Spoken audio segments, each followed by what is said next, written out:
reconductible, dans la grève reconductible, depuis plus de 20 jours aussi maintenant, les portuaires du GPMM et de Fluxel. Pascal Gagnoté, secrétaire général du syndicat du GPMM.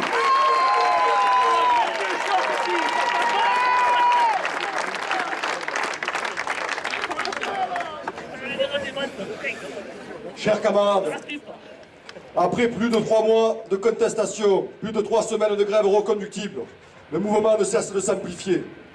Le gouvernement a fait le choix du bras de fer et du rapport de force, diffusant des mensonges permanents.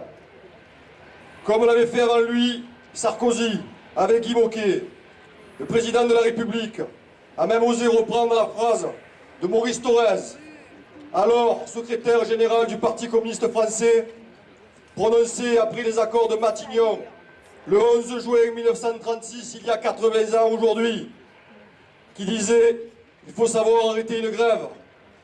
Oui, mais dès que satisfaction a été obtenue, et le compte n'y est pas, Monsieur le Président et le Premier ministre, toutes ces manipulations et manœuvres politiques n'ont pour seul objectif de rester en course pour les élections présidentielles de 2017.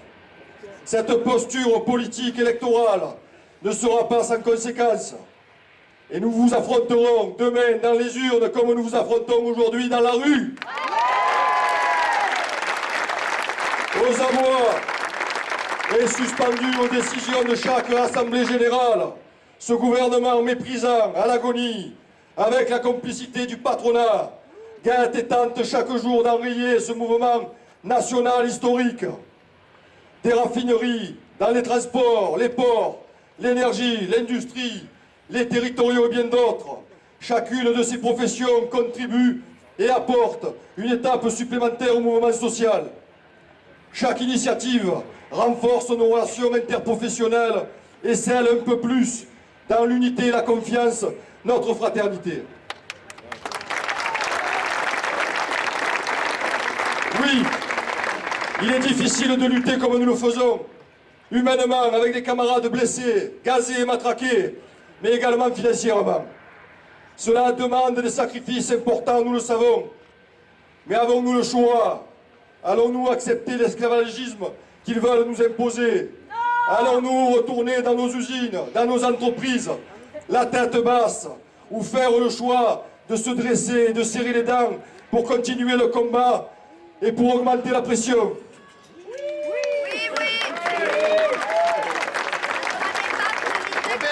Partout sur le territoire et dans notre département, nous appelons l'ensemble des travailleurs à intensifier la lutte. Mardi 14 juin, une nouvelle grande journée de mobilisation. Et nous verrons à nouveau qui est minoritaire.